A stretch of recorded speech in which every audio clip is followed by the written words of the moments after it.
When you're worried about losing your job and you're worried about podcasts taking over and who's the source of news, and we said basically to this guy Joe Rogan, who believes in dragons. I checked it. He believes in dragons. He believes. Can you report, I should say, about what the vice president is planning to do as a second act?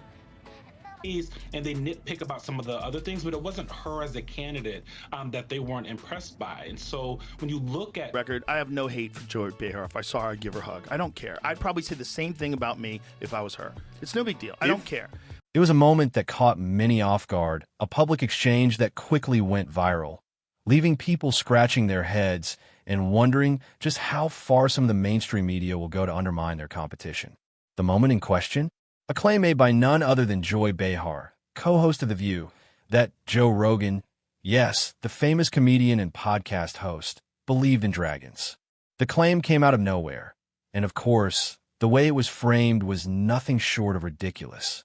But as always, Joe Rogan had a response ready, and let me tell you, it was savage. 2028 and the names that are kind of bounced around, she has the biggest name ID of any of them for obvious reasons.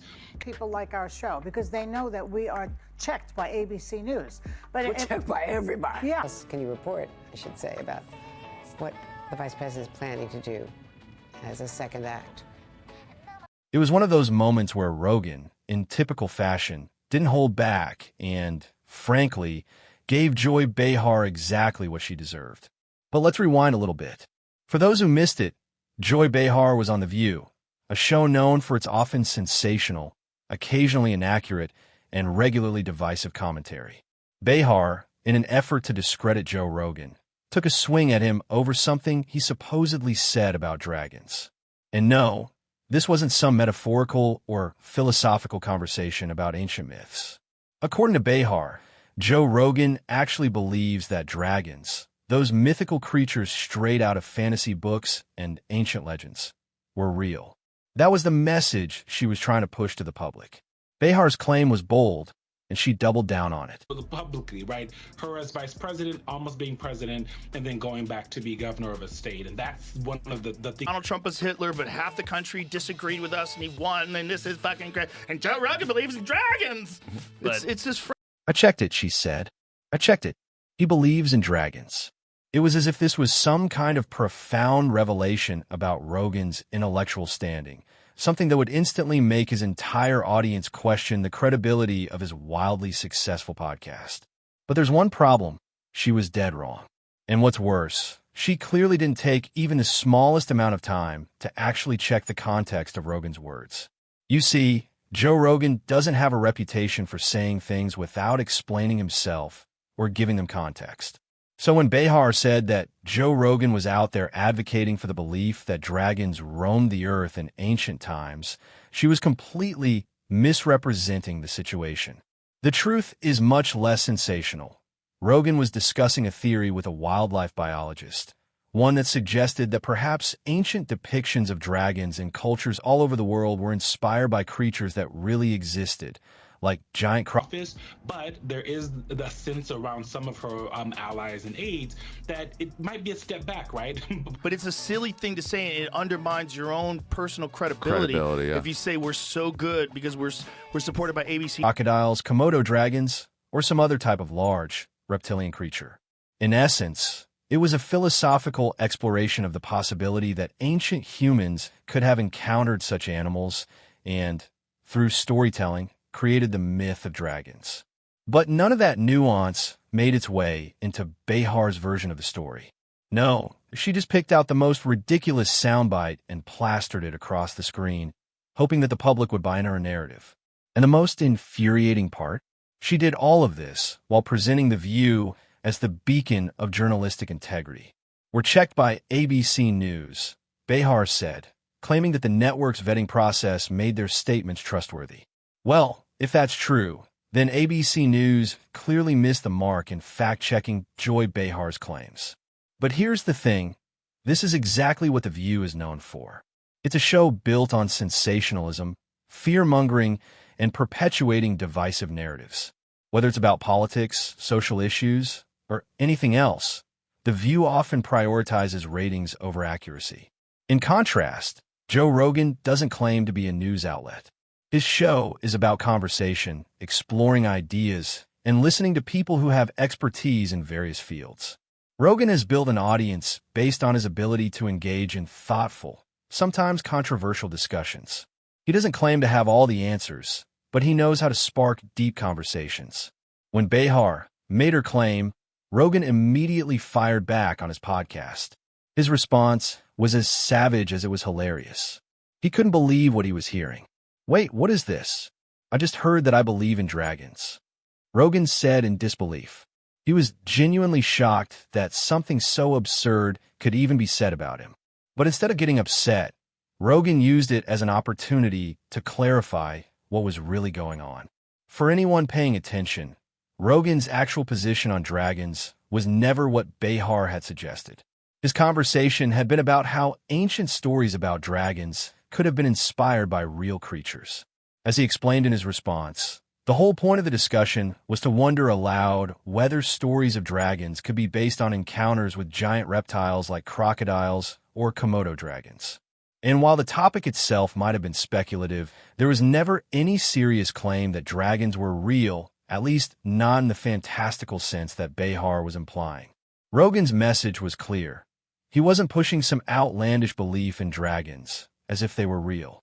He was having a conversation about how ancient cultures might have interpreted their encounters with large, dangerous reptiles and created myths around them. The dragons in folklore were often depicted as enormous. California governor also on the table. She's wanted that job for a long time. It would be the most power that she's had in elected office. They've been for probably more. So the idea that people didn't encounter giant reptiles is stupid. I had to read the thing about The View because I just thought it was funny. What's That's The the View? only reason why I read that about me. Dragon lover. It's the All right, tell me Joy what this Behar was Enormous, flying lizards, creatures that, when described by people who had never seen them before, could easily be exaggerated into something more fantastical. But, as Rogan pointed out, it's not that hard to imagine how this could happen, considering that creatures like crocodiles and Komodo dragons have existed for millions of years. At one point in his response, Rogan gave a brilliant example of how easily misinterpretations could happen. He said that if someone from Europe traveled to a place like the Nile River and saw a crocodile attack a person, they might not have the language or understanding to describe it accurately. So, over time, that story might morph into something far more fantastical, like the myth of a dragon. The point, as Rogan emphasized, was that the stories of dragons across different cultures were remarkably similar. And while they might not have been based on creatures that could fly, breathe fire, or hoard treasure, it's not out of the question that they could have been inspired by real, large animals that ancient people encountered in their travels. That was the essence of the conversation, an exploration of how myths could arise from real-life encounters.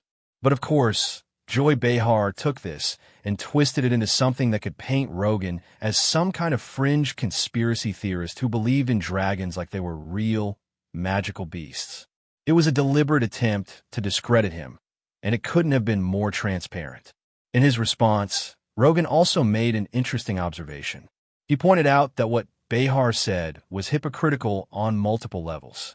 Here she was trying to claim a moral high ground by saying that The View was checked by ABC News, and yet, in the very next breath, she was spreading misinformation.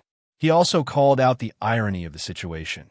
The View, a show known for its sensationalism and divisive commentary, was trying to discredit someone who had built a successful platform by simply having open and honest conversations with people from all walks of life. Rogan didn't hold back, adding that Behar's comments were a clear attempt to distract from the fact that The View was losing credibility and viewership. When you're on the decline, what better way to stay relevant than by attacking your competition, right? Rogan saw it for what it was, an act of desperation. And then, just when you think it couldn't get any better, Rogan threw in one last jab. When you're worried about losing your job and you're worried about podcasts taking over, and then you say, Joe Rogan believes in dragons. It was an incredible moment of clarity, where Rogan pointed out that the real issue at play wasn't dragons or even The View's fake news. It was the fear that traditional media outlets, like The View, had of losing their grip on the narrative. He also made it clear that he held no personal animosity towards Joy Behar. I don't hate her, he said. If I saw her, I'd probably give her a hug. But at the same time, he didn't hold back in calling out the absurdity of her statement. He even acknowledged that if he were in her position, he'd probably say something similar about him. After all, it was just part of the game they were playing.